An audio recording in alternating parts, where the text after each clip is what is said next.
And here we go. It is the nightcap right here on Bearcat Journal, brought to you by our good friends at Galactic Fried Chicken. Visit www.galacticfriedchicken.com to download the app for everything Android, iPhone, and all things Galactic. Make sure you hit them up, get some delivery, or stop in down in Dayton, tell them to pump it up, get 15% off. Aaron, somebody, I had somebody that went for their first time tonight. I saw they tweeted you. Yeah. And then did you see the response? No. Somebody responded and said, "Is that a golden doodle?" That's fantastic. That's how big the chicken tenders are. They about look as big like as one, a yes. dog. Yeah. I had a huge kick out of that. I thought it was funny. Also, special shout out to Galactic Fried Chicken. They are up for another vote. The Northern Kentucky Awards for best fried chicken. If they don't win that in a landslide, I'm canceling all of you. If you don't follow Galactic Fried Chicken, they did post the link, and we'll see about posting it when we're on an actual live show with the chat and all that to help them out. I tweeted it. You tweeted it. Yeah. You can find it in both our timelines. You can find it at Galactic 859. So make sure you do that. Before we get to UC stuff, Aaron, how dialed in were you on the Kentucky Derby today? I'll be completely honest. The most I saw was a tweet that showed a Bearcat there, but yes, that in a video afterwards where. Hold on. Let me set the stage. The stage. Okay. So there are 20 horses allowed in the Kentucky Derby, right? Sure. Friday morning, there's a deadline on like replacements. Friday morning, a horse scratched, and Real Strike, the horse that ends up winning the Derby, gets into the Derby 30 seconds before the deadline. So he becomes horse 21. Unbelievable.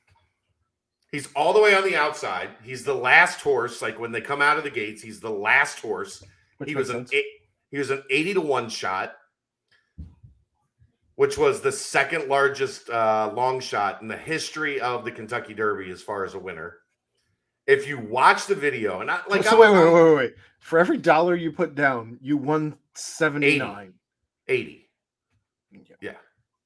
So for every dollar you bet, you won 80. So a standard is a $2 bet. If you made a $2 bet, you won $160. That's absolute insane. Right. So if you watch the replay of the race, and I'm not a huge, I worked in horse racing when I was back in my late teens, early 20s. My dad frequented the track from time to time growing up. So did my grandpa. So I've been around the sport. Like I'm not an expert by any means on horse racing. But if you watch the race, it was one of the jockey ran one of the most beautiful races you've ever seen, like navigating through traffic and finding his way. And then after the race, so this horse hits the hole down the stretch and looks like he's literally shot out of a cannon, right? and he passes one of the favorites, wins the Kentucky Derby as an 80-1 shot. And then if you're familiar with horse racing, after the race, they bring out these like horses that are supposed to calm down the racehorse, because the racehorse is like geared up, right? He just ran a race. Right. So Real Strike essentially was like, wait. Horses have service animals. Yes, it's the horse's service animal. And Real Strike essentially was like when you win something big and you lose your mind. He was Pete Weber in the bowling thing. Who are you? I am. Like he lost his mind. They bring the horse over, and he's trying to eat the horse that's supposed to be calming down, to the point that the person riding the service animal is punching him in the face. And then the horse goes after that person. Yeah, he's like, quit punching me in the face, bro. I just won the fucking Kentucky Derby. Like, it was one of the funniest things I think I've ever seen. King Kong ain't got shit on me. Anything is possible. Like that horse was everybody that's ever won anything. Like that much adrenaline. It was so funny. Like an animal had like a human visceral reaction. Just complete meltdown. Yeah, after winning that race, he was like, I ain't done yet. I ain't done yet. They said I couldn't do it. They said I was the underdog. They said I was the worst horse in this race. I won this. Yeah, let's go. And the service horse is like, hey, bro, calm down, man. Quit trying to mess with me. I saw somebody commented, and I thought that this was the funniest comment that I read on that video. It said, you win some, you eat some. My favorite was the old Dazed and Confused line of I came here to do two things. Drink some beer and kick some ass. It's like I'm almost out of beer. And our friend Action Cookbook tweeted, I came here to do two things. Win this race and kick some ass. Looks like I already won the race. Yep. Just a hilarious scene today. Yep. What'd you think when you saw the horse trying to eat the other horse? I mean, celebration. The horse lost his mind. I don't know what it's like to be beaten by a little man with a stick riding you around a track. Actually, it didn't look like he was on the whip much. He was too busy trying to like weave through traffic. It didn't look like he. While a massive crowd is screaming their heads off, right, the whole time you're running on the outside, on the inside, they're screaming everywhere. Yeah. So I don't know if you've ever been to a derby. It's insane. It is one of my top experiences I've ever had. Ever. A buddy of mine accidentally hit a 3-box or whatever, and won big at a bachelor party that we were at the derby and bought drinks all weekend. I think if you bet the exacta, which is the top 4 horses, it's the $300,000. That's for every dollar. Yeah. Well, that probably didn't happen. Well, I think the exacta is more like a pool. Like you win the pool. I don't know. I don't know exactly.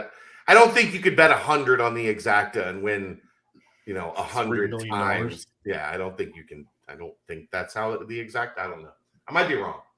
I probably am wrong. Like I said, it's been a long time since I've dabbled in the horse race. I don't know. Once you get over a certain dollar amount, you have to pay taxes anyway. So the state still wins. Well, it's like 6,000. Like it's not a big number. Speaking of Derby, little Des Ritter action. The Louisville hometown kid cruising around the Derby and rocking red and black. Go figure. Figure that. Excellent red suit with the black bow tie with the chain. Still on. Yep. Yeah. Sauce signs his deal, like almost $35 million guaranteed for 4 years. But the bigger number was the 25 million or so, 23, 25. Well, that's how those rookie deals work. That was the signing. That's still amazing. Yeah. So basically they take your signing bonus, guarantee that like they give you the signing bonus, and then the other 10 million or whatever is your salary over the next 4 years. Amazing. Brian Cook, also now a millionaire with his deal as he signed. We saw Kobe Bryant. Rags to riches. Rags to riches. Kobe Bryant on the field with the Seattle Seahawks. Alec Pierce on a plane. We got a picture of that as rookie mini camps are starting to happen across the league. I'm sure as each of these guys have their debuts or whatever. Right? Yeah, we'll get all of those. It feels like the kids are all grown up, Aaron. Like, well, weird? What about Seattle going to Kobe before he could even ask and saying, "Hey, would you like to wear number 8? Because we think you might." Yeah. Well, I mean, that's pretty incredible. That's Pete Carroll, though, right? Pete Carroll is like the ultimate, like players coach. Like guys love playing for him. So I get that. I mean, if you're 88 in the league and still doing it, and right? What about the Jets coach? Like again, going back and comparing Sauce to Richard Sherman. Yeah, That's a Hall of Famer. That's pretty good. Yeah. Well, and I mean, we Uh, got to see like kind of the breakdown on him yelling sauce and like just what that meant to yeah, Sauce when he saw we got his reaction when he saw Coach yelling sauce when he was drafted and all that. right. So just some really cool stuff going on right now for the Bearcats around the league. It's wild. Like I don't know. It like especially I know you're new to this still. So it'll be another 2 or 3 years before you get to that point where you saw guys come in Yeah. as freshmen and then you see them go out. Well, I mean, I keep going back to the class that I covered, which was the class that's getting in right now. That's the Yeah. class that I pretty much covered as the recruiting class. And like when, JQ and those guys become like grown ass boys in Right. this whole collegiate scene as they are entering junior and senior years and what have you. That's when I'm going to be like super invested in what we're doing because these are all guys that I talked to as they were committing and did Right. my interviews with them and all of that. So yeah, I mean, totally get it. And I've been going through. Obviously, I've been doing this for what I started in the business in 1995, so 27 years.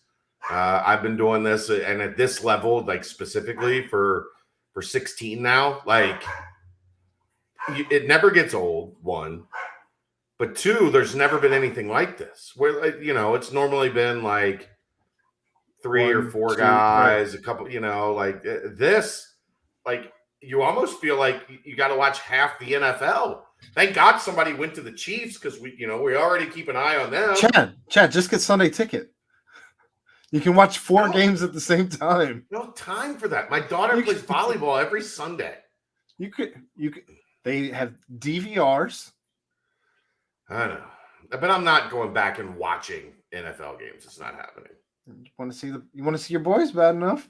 Yeah, I mean, I'll figure it out. But I'm not going back and watching full games of. Well, I mean, like, even no, 13 teams. Aaron. Even if you get like there's certain packages where you can get the next day on Mondays where you can watch whole games, just the actual plays. Chop down, yeah. I've seen that, yeah. But anyway, like just very cool to like now, you total in like Cope, Travis and Jason, obviously, even though those guys are kind of, and Huber, those kinds of guys are kind of on the backside of things.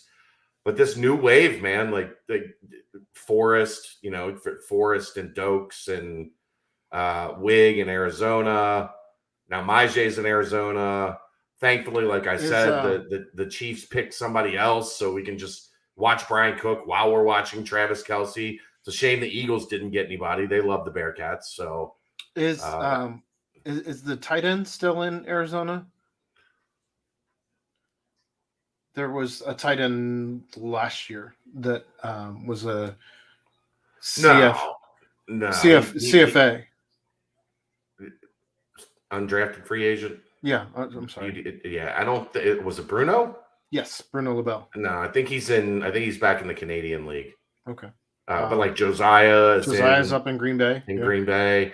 Now you got Alec in Indianapolis, and like it's going to be like when the highlights come on, you're going to be like, "Ooh, how are they doing?" I think Dokes is still in Miami. Yeah, I mentioned him. He's still doing well in Miami.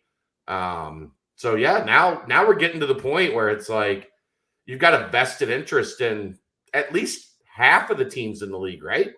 Is Chris Moore still somewhere at this point? He was with the Texans, I believe, last year.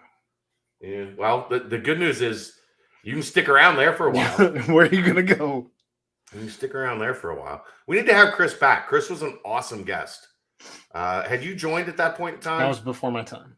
Okay. He was an awesome. He wants to, one of his main things on his bucket list after he's out of the NFL is to own a Skyline franchise.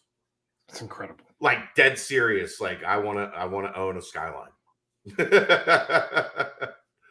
So yeah, Chris was an awesome guest. But yeah, there's a lot of Bearcats all over the place, and it's growing and getting bigger and more relevant and more fun. And I think you're going to see a lot of these guys be starters in fairly short order, as we've talked about over the past week plus. Of they went into situations where they're going to have a chance to like quickly make an impact on the depth chart. And you know what? That's what happens when you have 5 guys go in the first 3 rounds. Like you don't draft in the top 3 rounds for like positional depth generally. And I don't expect there to be this year after year where we're having 9 guys drafted. No, of course not. We knew that this was going to be a huge exception due to the super senior thing going on. But I still think who we're some of going to these guys see are. 4, 5. Well, when you have the best recruiting class for the last 3 years, we're going on a 4th year, that has ever been in program history, each of the last in succession. Stack. And this next one coming up is going also to blow the other ones out of the water. And until I just don't think that we're going to see this gigantic fall off. No. I think you're still going to see guys being talked about first day, second day, and then some. Everybody wants to think that this is like, Cincinnati had their 1 year. And they those are UCF the bubble, the bubble popped, and now they're going to come back down to reality. And in some respects, this is what will be used against them. Oh, you only had 9 that one time. Have you ever had 9? School talking shit in my mentions? Like, calm down. But it's very cool. So I just, that was kind of the topic of the day. So I figured we'd chat about it for a few. Did you have any other thoughts? I know I interrupted you Thursday night and said, let me finish the point I was making, and then I'll let you talk. And then I talked for like the next 12 minutes. So in terms of honoring players at Nippert and at Fifth Third Arena, did you have anything you didn't get to say Thursday night that I told you I was going to let you say and then didn't? We'll see you tomorrow.